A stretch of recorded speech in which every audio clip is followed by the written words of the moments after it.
ভগবানের ভক্তের চরণকে আগে আশ্রয় করতে হবে। কেন?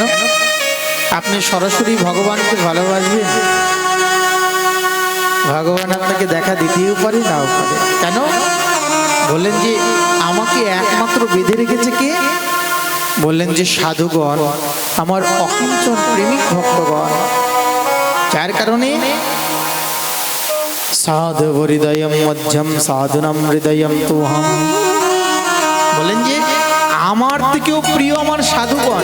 আমাকে তুমি ভালোবাসলে আমি তোমার প্রতি যতটা প্রসন্ন হব, তার থেকে বেশি প্রসন্ন হব তুমি যদি আমার ভক্তকে ভালোবাসো। প্রেম সে বলো।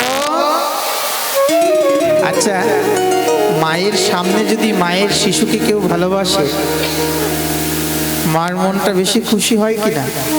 হ্যাঁ, মার ভালোবাসার থেকে মায়ের সন্তানকে যদি কেউ ভালোবাসে, মায়ের মনটা আরো প্রসন্ন হয়ে যায় না? আমার ছেলের জন্য বাহ কত ভালোবাসছে। তাই এই সংসারের মধ্যে বলছেন যে ভগবানের ভক্তকে যারা আশ্রয় করেছেন, তাদের প্রতি ভগবান বেশি প্রসন্ন হয়ে থাকে। এই গজেন্দ্রকে আমরা তো গজেন্দ্রের উপাখ্যান শ্রবণ করছি। এই গজেন্দ্র হচ্ছে আমরা, আমাদের প্রতিটা জীব আমরা এক একটা করে গজেন্দ্র। কেন? আমাদের প্রত্যেকটা জীবের মধ্যে আমাদের গজেন্দ্রের মতন অভিমান আছে, অহংকার আছে। বেদব্যাস এই গজেন্দ্রের লীলা কেন ব্যক্ত করলেন?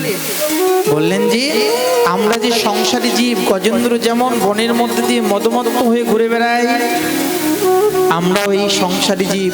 কৃষ্ণ ভুলি যে জীব অনাদি বহির্মুখ, এই অনাদি বহির্মুখের মধ্যে আমরা ভগবানকে ভুলে এই সংসারের মধ্যে আমরা একেবারে মদমত্ত হয়ে সংসারের মদ পান করে আমরা ঘুরে বেড়াচ্ছি।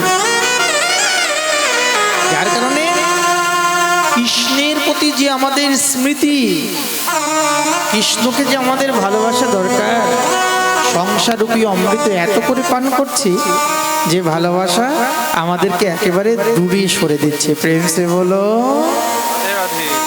এই জন্য বললেন এই যে সংসাররূপী বিষয় রস, এই রস আমরা এতটা পান করেছি যে আমাদের স্মৃতি ভুলে গেছে যে না, এই সংসারের মধ্যে থেকেও গৃহে বা বনেতে থাকো হা গৌরঙ্গ বলে ডাকো। সংসারের মধ্যে থেকেও ভগবানকে আমাদেরকে স্মরণ করা দরকার, ভগবানের উপাসনা করা দরকার, ভগবানের চরণ পাদ পদ্মে আমাদেরকে একেবারে আশ্রয় করা দরকার। আশ্রয় লইয়া ভজে তারে কৃষ্ণ নাহি ত্যাজে, আর সকলে মরে অকারণ। কার আশ্রয় নিতে হবে? ভগবানের ভক্তের। কেমন ভক্ত? যিনি ভগবানকে শাস্ত্রের দ্বারা, ভগবানকে ভজনের দ্বারা, অনুভবের দ্বারা, ত্যাগের দ্বারা ভগবানকে জেনেছেন। ভোগের দ্বারা যিনি ভগবানকে জেনেছেন বলে তার আশ্রয় নিলে আমাদের জীবন হবে না। যিনি ত্যাগের দ্বারা ভগবানকে জেনেছেন, তৎজাতীয় মহাপুরুষের সান্নিধ্য যদি লাভ হয়, তবে কি হবে? যে আমরা যে একটা গজেন্দ্র, এই সংসারের মধ্যে আমরা যে অভিমানী, অহংকারী, বলেন যে তবে আমাদের এই জীবন ফুলবে। প্রেম সে বলো। মহাজনগণ বললেন এই অভিমান আর অহংকার যখন আমাদের মধ্যে চলে যাবে, তখন কি হবে? বললেন যে হৃদয়ের মধ্যে বিশুদ্ধ প্রেম জাগ্রত হবে। কিন্তু বললেন বিশুদ্ধ প্রেম যদি জাগ্রত হতেই হয়, তাহলে আমাদের কি করতে হবে? কেন? বললেন যে হরি হরি কি মোর কর্ম অভাব, বিফলে জন্ম গেল হৃদয়ে রহিল শেল, নাহি ভেল হরি অনুরাগ। আমাদের হৃদয়ের মধ্যে কতগুলা দুঃখ আছে, শেল, কাটা। এই কাটাগুলো আমরা ভিতর থেকে বের করতে পারছি না। কেন জানেন তো? তার একটা কারণ বললেন যে সতত অসত সঙ্গ, সকলই হইল ভঙ্গ, কি করিব আইলে সমন। শ্রুতি স্মৃতি সদারবে শুনিয়াছি এই সবে, হরিপদ অভয় শরণ। জনম লইয়া সুখে কৃষ্ণ না বলিন মুখে, না করিন সে রূপ ভাবন। রাধা কৃষ্ণ দুহু পাই তনু মন রহু তাই, আর দূরে যাক বাসনা। বললেন যে আমাদের জীবনের মধ্যে আমরা কৃষ্ণ ভজন করতে চাই না। যখনই কৃষ্ণ ভজন করতে চাই তখনই আমাদের মনের মধ্যে একটা অযোগ্যতা। যখনই আমরা বিশুদ্ধ ভজন করতে চাই তখনই আমাদের মনের মধ্যে একেবারে অশুদ্ধতা। এই দেখুন, আপনারা তো চুপচাপ করে কথা শ্রবণ করছেন, অনেকে আবার দেখা যাচ্ছে কথাও বলছে। তার মানে কি, তাদের হরি কথার প্রতি এখনো সেই জাতীয় রুচি আসেনি। যাদের হরি কথার প্রতি রুচি আসবে তখন তারা একেবারে স্তম্ভ হয়ে বসে থাকবে। আমাদের বৃন্দাবনের রাধাকুণ্ডে যখন পাঠ হয় না, তারা তো আপনারা তো প্যান্ডেলের মধ্যে বসে আছেন, এমনও আছে তারা ওই কুণ্ডের পাশে হরি কথা শ্রবণ করে, একটা শব্দ করে না। কেন?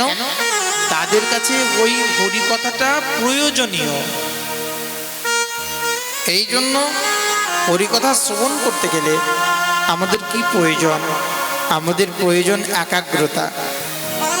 গজেন্দ্রের মন প্রাণ সমর্পণ করেছিলেন কিসে? ভগবানে। অন্তিমে গিয়ে গজেন্দ্র একবারই ভগবানকে ডেকেছিলেন, ওম নমো ভগবতে তস্मै যত এতাৎ চিদাত্মকম। চিত্তের মধ্যে ভগবানকে সম্মুখে রেখে ভগবানকে ডেকেছিলেন। তাই একবার ডাকাতেই ভগবান চলে এসেছিলেন। তাই মহাজনগণ বলেন যে বিশুদ্ধ ভক্তি যদি হৃদয়ের মধ্যে থাকে তাহলে সেই ভক্তির দ্বারা ভগবত প্রাপ্ত হতে পারে। প্রেম সে বলো। তারপর বললেন যে মহারাজ এরপর কি হলো? বললেন যে একবার দেবরাজ ইন্দ্রের তিনি স্বর্গের মধ্যে ঘুরে বেড়াচ্ছিলেন, আর যেতে যেতে বললেন, জিজ্ঞাসা করলেন যে ক্ষীর সমুদ্রে যে মন্থন হয়েছিল সেই মন্থনের পূর্বে দেবরাজ ইন্দ্র যে অভিসম্পাদ পেয়েছিলেন, কৃপা করে যদি সেই কথা আমাদেরকে একবার শ্রবণ করান। বললেন যে মহারাজ ক্ষীর সমুদ্রের পূর্বে, খুব মন দিয়ে শুনবেন, ক্ষীর সমুদ্রের পূর্বে কি হয়েছিল যে দেবরাজ ইন্দ্র একবার ঘুরে বেড়াচ্ছিল বিচরণ করে হাতের পিঠে, আর দুর্বাসা ঋষি তিনি বৈকুণ্ঠের থেকে এসে দেবরাজ ইন্দ্রকে তিনি সুন্দর করে ভগবানের বৈকুণ্ঠের সেই তুলসী মালা তার গলায় পরিধানের জন্য তার দিকে ছুড়ে দিলেন। দেবরাজ ইন্দ্র মালা তো নিলেন, মালা নিয়ে কি করলেন? ওই মালা নিজের গলায় না পরে চিন্তা করলেন, বাহ কি ঋষিগণ, এর থেকে বৈকুণ্ঠ আমাদের স্বর্গে কত সুন্দর সুন্দর সুগন্ধি ফুলের মালা পাওয়া যায়, আর আপনি কোথা থেকে একটা তুলসীর মালা আমাকে এনে দিলেন? এই মালা আপনি কি ভেবেছেন আমি গলায় পরিধান করব? এই অভিমান, যার কারণে দেবরাজ ইন্দ্র এই মালা গলায় পরিধান না করে নিজের হাতির গলায় পরিয়ে দিলেন। আর হাতি কি বা বুঝে, সুরের দ্বারা হাতি এই মালাকে গলার থেকে খুলে পায়ের দ্বারা পিষ্টন করতে লাগলো। আচ্ছা, হাতি কেন ওই ফুলের মালাটাকে পায়ের দ্বারা তুলসীর মালা পিষ্টন করলেন? বলে এটা ভগবত ইচ্ছা। ভগবান কখনো কখনো তার ভক্তকে কি করাবেন, যদি হাতি যদি এই গরিত অপরাধ যদি ইন্দ্র না করত তাহলে সমুদ্র মন্থন হতো না, আর সমুদ্র মন্থন যদি না হতো তাহলে দেবতারাও বাঁচত না। বারবার দেবতারা আক্রান্ত হয় অসুরদের হাতে।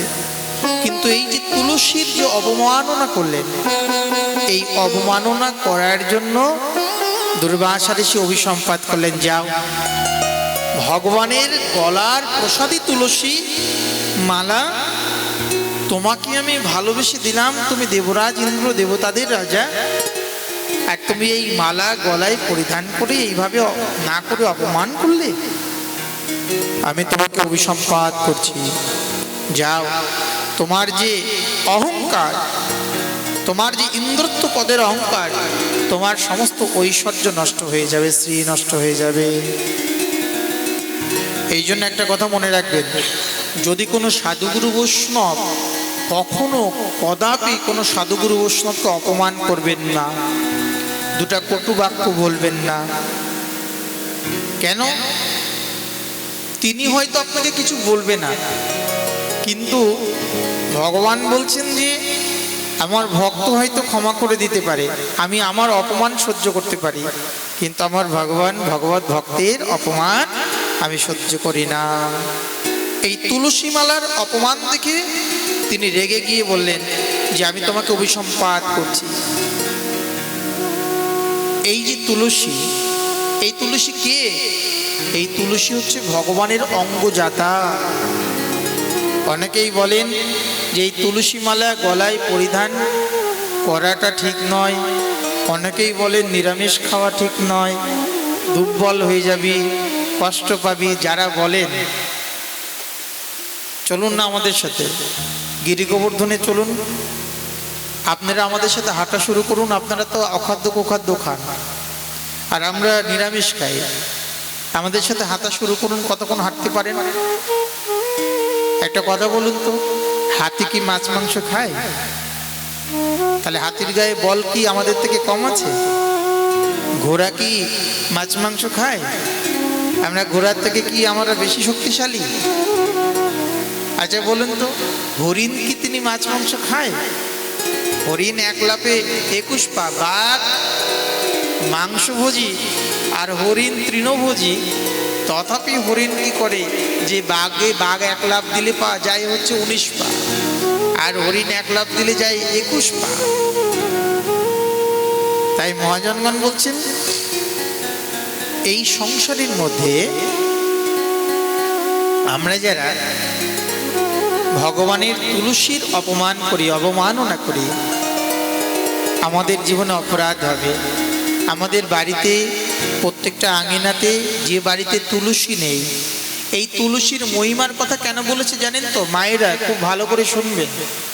শাস্ত্রে বলছে এই যে তুলসী মালা ধারণ, তুলসীর পূজা, তুলসীর সেবা, তুলসীর অর্চন, তুলসীর স্নান, তুলসী বন্দনা, তুলসী দিয়ে ভগবত পূজা, যা কিছুই করি না কেন,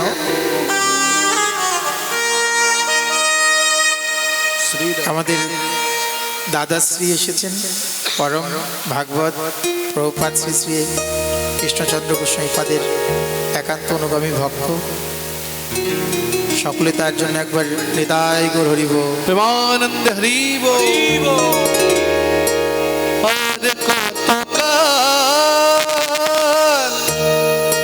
গিরিধারিলা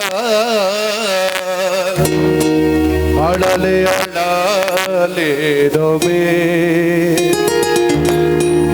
আড়ালে আড়ালে রবে, আর কত গিরিধারিলা আড়ালে আড়ালে রবে, আড়ালে আড়ালে রবে।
যদি ভগবত ভক্তি যদি হৃদয়ের মধ্যে থাকে, আমাদের মনের মধ্যে ভগবানের বেশিক্ষণ তিনি অপেক্ষা করেন না।